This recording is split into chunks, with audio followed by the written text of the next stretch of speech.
So it's Monday, October 6th, and here we are with your usual Massachusetts construction and traffic, which I'm sure we've all come to love and look forward to every day.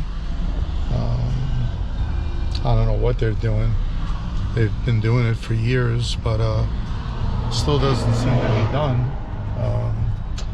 So that being the case, I wanted to touch on a subject I had brought up several videos ago about the Berkeley Police Department and their warrant that was served on my house for pretty much no particular reason. They thought that they wanted to investigate something that I don't even know excuse me what gave them the thoughts that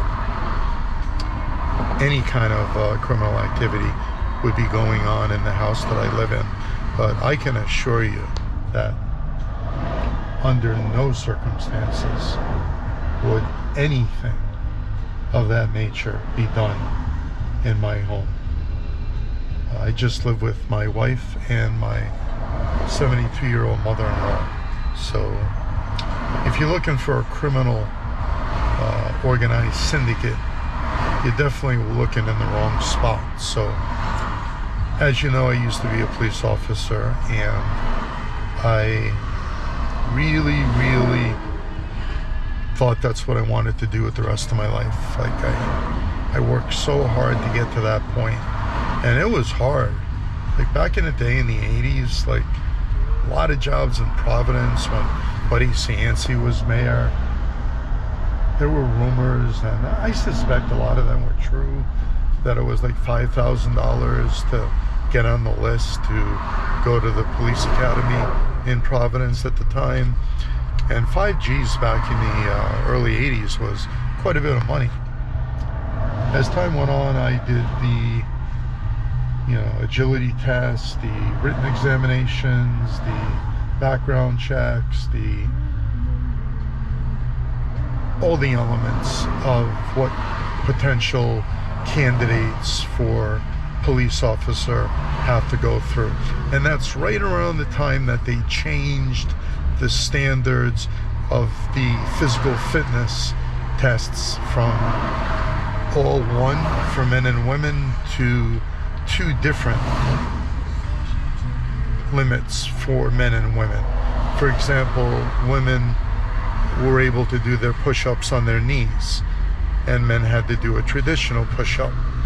Women didn't have to carry the, I don't know, it was like 150 pound dummy, total of 200 yards, 50 yards one, 50 yards the other, back and forth 2 times.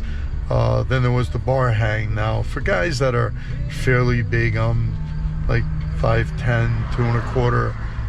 It's hard because you got a lot of muscle and upper body. But if you're the kind of guy that's like 6 feet 6'2" and you weigh like 160 pounds, that's going to be something that's fairly easy because you're light and you can keep your chin over the bar, and they will allow your elbows to go up to a 45-degree angle, where they wanted them to start at a 90-degree angle until they disqualified you from the event. Then there was obviously the 1.5 mile run, and depending upon your age determined what it was. I want to say from my age group at that time it was a little under 11 minutes, so let's say it was like a 6.5, maybe 7-minute mile, which is quite a lot of time. I know when I played basketball at rec, we needed to do the mile run in under 6 minutes, and I'm not a runner, like never have been. I'm fast, like I can run fast, or could run fast, but that's a pretty good clip, the 6-minute mile.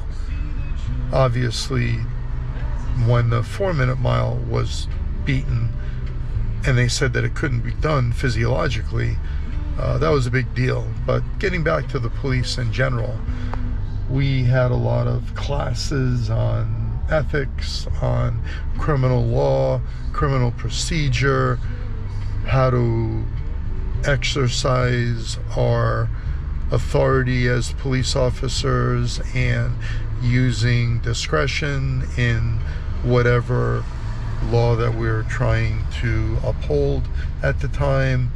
For example, where I worked, there was a naval base, and we didn't want, or I didn't want, to see somebody in the military get hit not only by the military, but they would also get a civilian charge as well. So they would probably get, depending upon the charge, a dishonorable discharge at best, or at worst, or at best, they would get a discharge or a reprimand that could include some type of reduction in rank, something of that regard. So, that wasn't something that I wanted to see somebody serving our country have to kind of go through.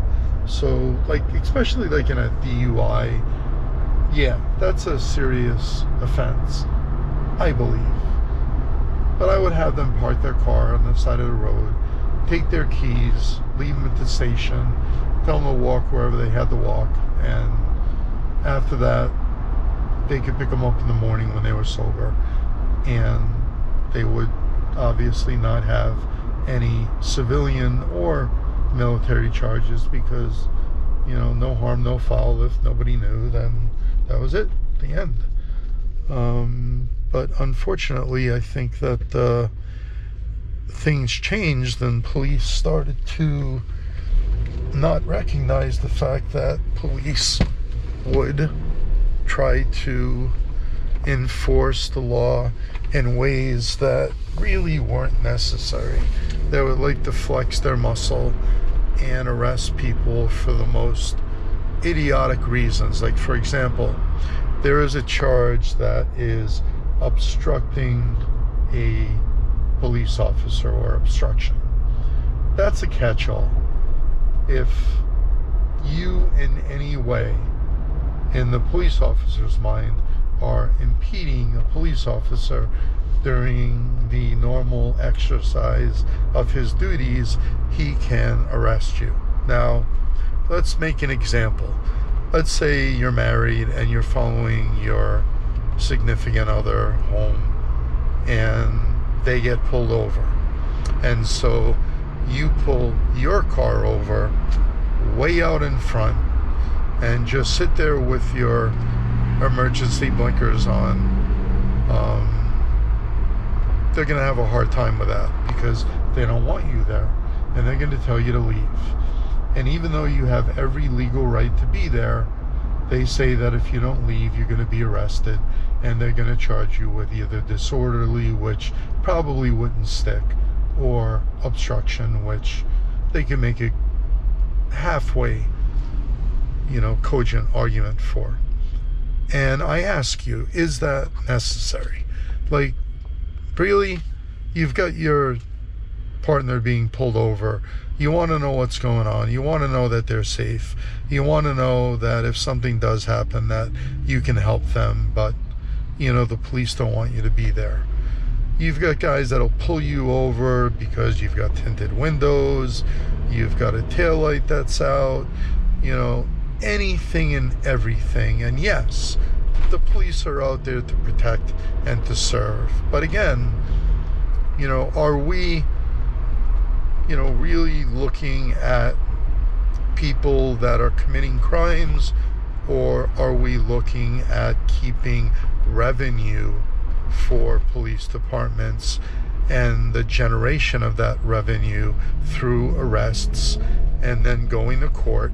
And I ask you, how often have you gone to court and looked at the building and seen how beautiful it is, with its windows and beautiful interiors of marble floors and the benches and the desks that the judges sit behind. It's really like, you know, Better Homes and Gardens almost. Like, you know, these judges really have to sit with, you know, top of the line reclining chairs and oak desks and, you know, almost like gavels made of gold or precious metals. I mean, I know I'm exaggerating there, but it's kind of not necessary. And for what? It keeps the revenue from just continuing and allowing those departments and cities and towns to make money. So that's just one item. I'll get back to you on a few more.